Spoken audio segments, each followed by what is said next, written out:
Okay, boys and girls, here we go. Now, I've taken the bracket off, taken the pulley off, I've taken that off just by basically removing the nut. Now, there is a keyway on there, so that may have to come off before I can pull the shaft out. It's okay. Get a big ass screwdriver on this. Now, yeah, I'll confess I did crack these earlier. Because I'm a cracker. Here, cracker. Ooh.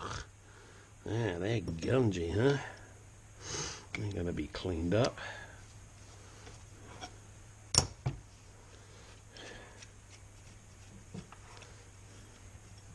Man, oh man, are they dirty. Alright. Now, ooh, oh, look at that. Oh, here we go. Oh, I just heard the bushes clicking. So, alright. Now that commutator, which is this piece here, by the way, in case you didn't know, this is called a commutator. So I'm going to clean that up. It's not terribly worn, and I will polish it.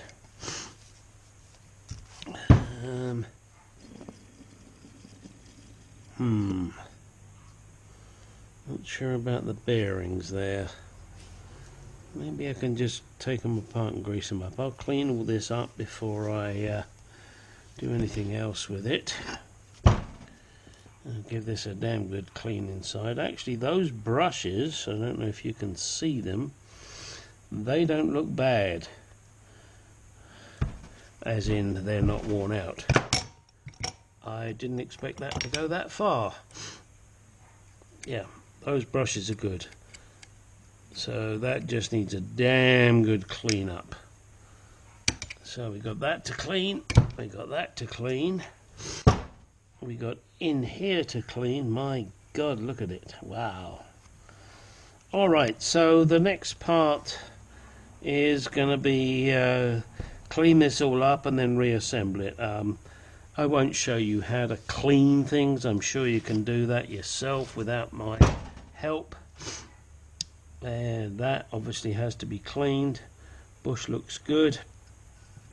This is going to be blasted and powder coated.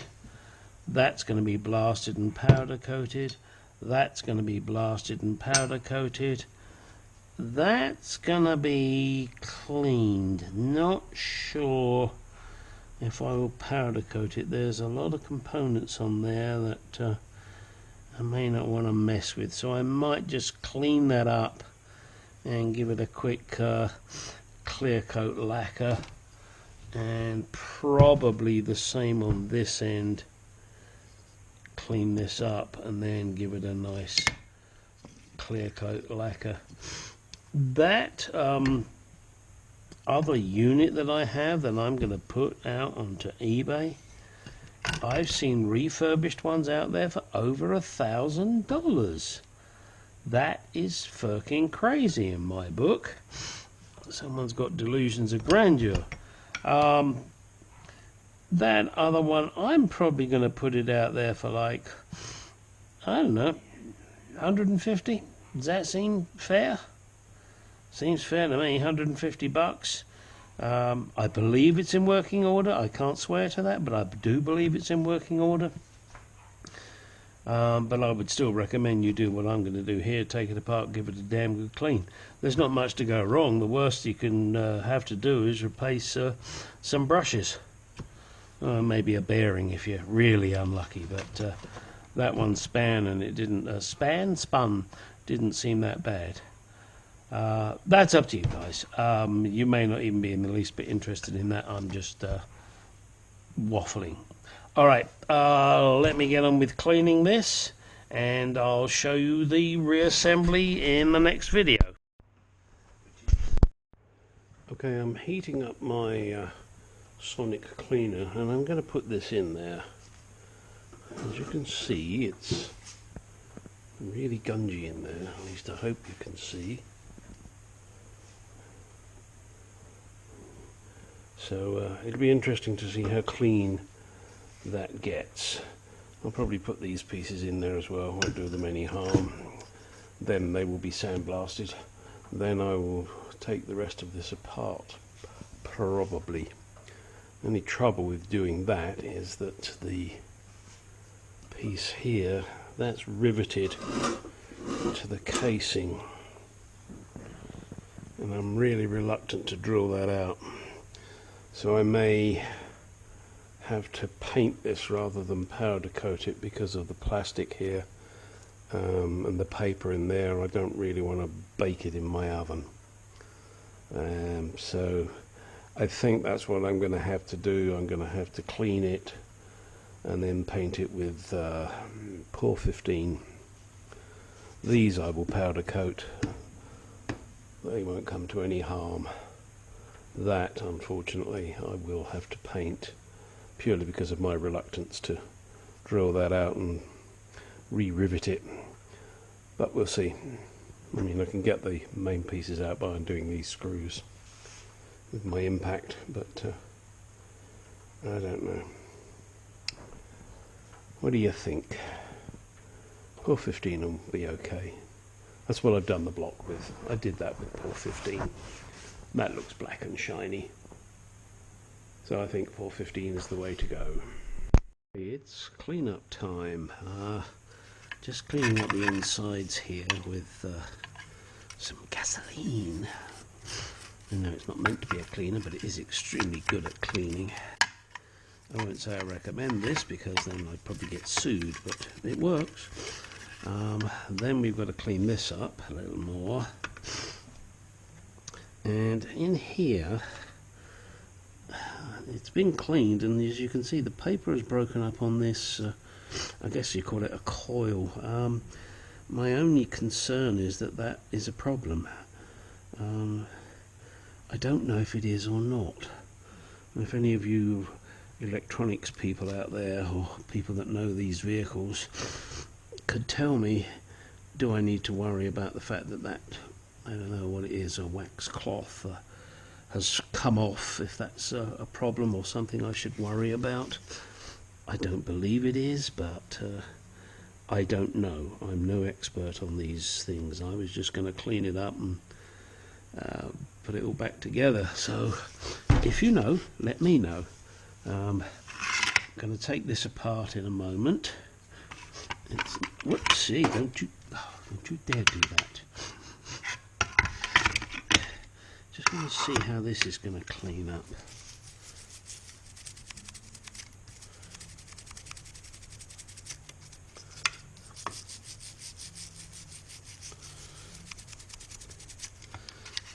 It's not coming up too bad, and then I'll definitely give it a polish. Well, it's got a little bit of wear on it, but I don't think that is anything to worry about. What I'll do is I'll get something and clean in here, because you must have that gap. I do know that. There must be that gap there, so I'll get, I don't know, maybe a little needle or something, maybe a needle file, maybe a little file in there. Clean that up. Alright, let's take this apart. Shouldn't be too difficult. Just a matter of pulling the spring off. Ooh, there's a bit of tension on that. And then undoing this screw, and then I can clean all this area up. Do the same on the other side. I want to make sure I keep the brushes in the same place and the same way round. So I will mark them so that happens. And the reason for that is obviously because it's bedded into the commutator. So I've got a little engraver. I'll just put an X on one, and we'll take it from there. Okay. All right. This is the beginning of yet another video from me, Gary, Mr. Jaguar MKII. Here is my beautifully finished cylinder head with all its lovely new waterways after grinding out, welding and skimming. So she's ready here. She's painted inside.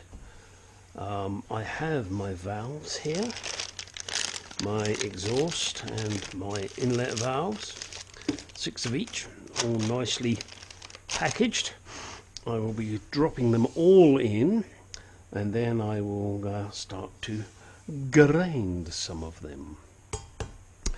One thing I did want to show you, which is a little further down the road, is the alternator now. I have just finished cleaning it up. I haven't highly polished it. I do like to keep, and I hate the word these days, this patina, but I like to keep it a little bit old because it's 1964, but I'm not a great lover of not restoring things. So as you can see, I've cleaned all this up, and I've polished the commutator, and that's looking pretty good. I've cleaned this up.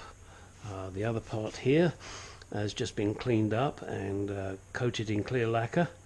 Blue tape is covering the terminal. I didn't really want to insulate the terminal for obvious reasons. And there in my parts cleaner is my flywheel. It's got a bit of a ridge on it here. I don't know if that's going to be acceptable, and then I have to decide whether or not to go for the lightweight flying wheel. And I must admit, I am tempted to do that. My brother and I have just put one on the E-Type we have, and it seems to be good. So I may well do that. So anyway, it's back to this head here, and let's grab a valve, pop it out, and slip it in the hole. Now, these, if I am correct, ooh, just listen to that. Oh man, did you hear that? Oh well, let's listen to the next one, shall we? Here am I looking at this thinking, have I got the right valve in the right hole? Now I could look up the part numbers, I could do that. I'm going to try one in the wrong hole, and I bet it was way too big. Okay, so now I'm really confused. Oh boy, look at that. Alright, I better figure out which is exhaust and which is inlet, because they do both seem to fit rather well. Give me a moment, I will be right back. Okay, I'm not as daft as I thought, and you don't have to agree, and how dare you disagree. The exhaust ones have a much larger dish than the inlet ones. So let's keep popping these in, and I will be grinding them all, and I will then mark them all to make sure that they stay in the place where they are ground. But just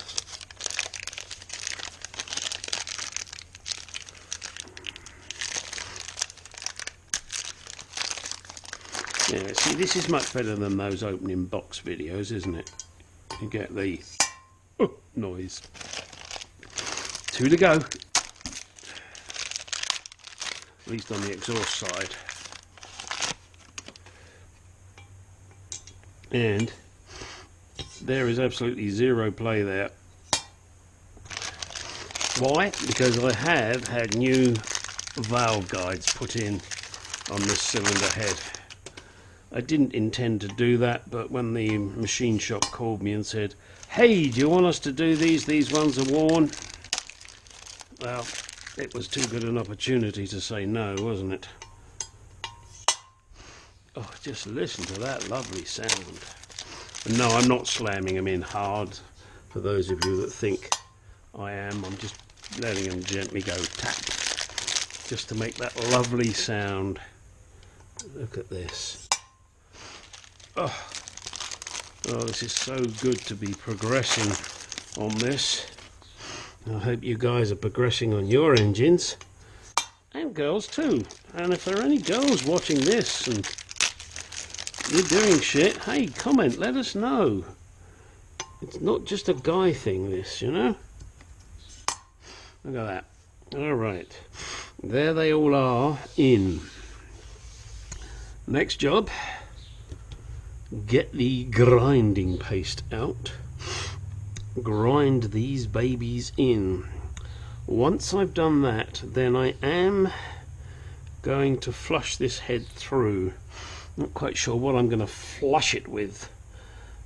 I may just do it with water through the waterways, because with all the repairs that I had to have done,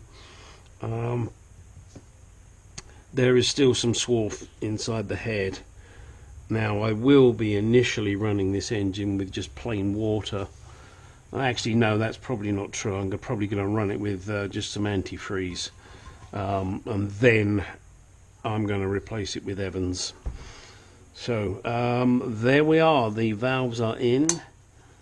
Ooh, can't wait for it to be doing this all by itself. And one thing I am doing, which I don't know whether you frown upon or not, yes, I'm putting the rubber seals on the inlet. I'm also going to put the rubber seals on the exhaust valves. I just think it's a good idea. Some of you don't, probably. I don't think it's going to do any harm. It can only do good, and the worst thing that can happen, I guess, is they break. Nah, I don't even think that would happen. So, let's get the grinding paste out and the grinder. I do have one that fits in to an electric drill, and it oscillates. See, that's an oscillation in my book anyway. So let's go grab that and get started. Right, so grabbing my trusty paper towel and brake cleaner, I'm going to clean the surface of these valves. This hopefully will aid in my lapper being able to stick to it with spit. Now my lapper, I can't find my stick, so I'm going to have to use this oscillating valve lapper. So we'll give that a bit of a clean, shove it into your electric drill, find yourself some valve grinding compound, water mixed. There you go. We'll do the top, look at paste and say, good God, is it still okay? I've had this a while. Oh, nothing is coming out. Uh-oh, this could be a trip to the parts store. Gosh. Oh.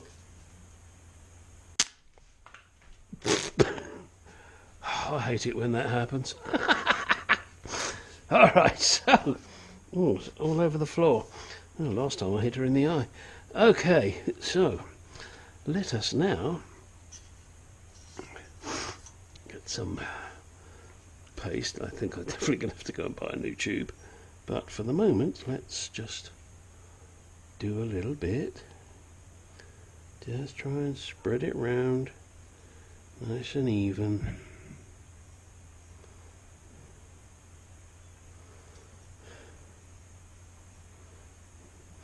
Alright, let's have a go with this shit, shall we? And try not to get it on the shaft, because if you get it on the shaft you will damage the valve guide. Okay, good old bit of lick on there. We're plugged in. Let's see if we can get some suck.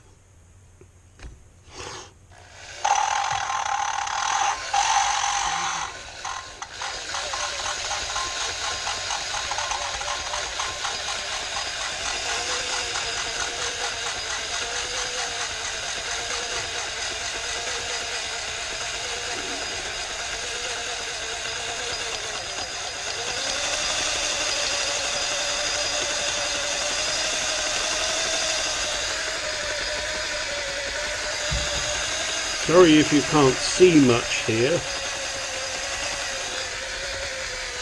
It appears to be working. And it is oscillating, believe it or not.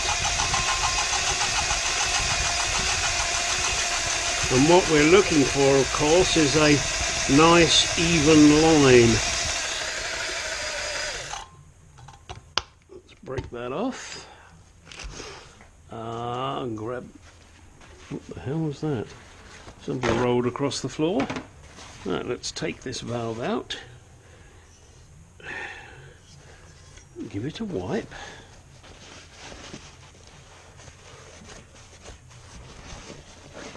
Now, with new valves and new seats, I'm kind of hoping there won't be too much lapping to do.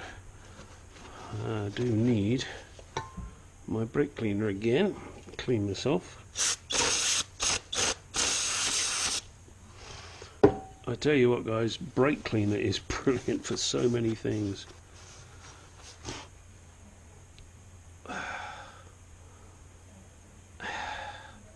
Well, that is looking good there. Now, of course, the thing is, how does it look on the valve seat as well?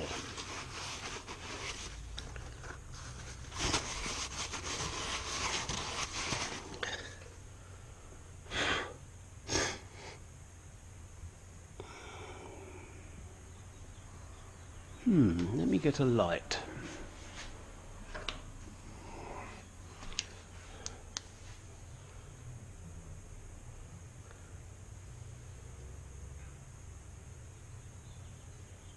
Well, there appears to be quite an even line. I am going to do it some more though, because I just think I should. The valve itself though does have that line all the way around, which is pretty good going. So yep, I'm going to give it another go. I'm not going to make you watch me grind all 12 in, because I got a funny feeling you might fall asleep.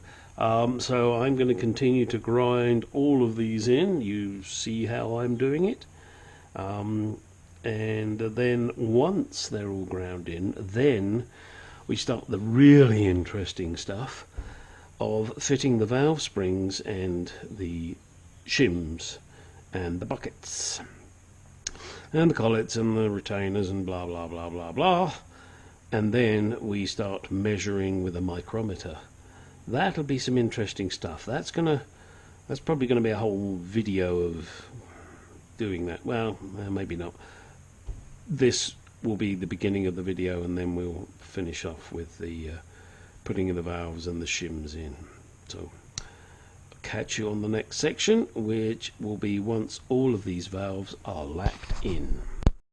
Alright, I have completed doing all the the inlet valves. They are all done, and next it's time to do the exhaust valves. So here we go. Oh, by the way, you can see I've numbered them. Alright, just wanted to show you guys this in action. I don't know if I did. So you spit on the end, you put the Gunson's easy lap in there, and you pull the trigger and hold this very lightly. Let it spin in your fingers, and as you can see, it rotates, but it oscillates. It's not just spinning. And then when you hear it, the note change, it gets very quiet. Just pull it up a little bit and back in. And what that does is that moves the paste, because the paste gets, what should we say, finer. Just pull it up and put it back down again. The drill speed doesn't have to be fast. And this is a Gunson's Easy Lap tool, and I just checked on Amazon, they are still available, and it makes life lapping these valves in a lot easier. Hear it going, and then it gets very quiet. It loses that echo hollow sound.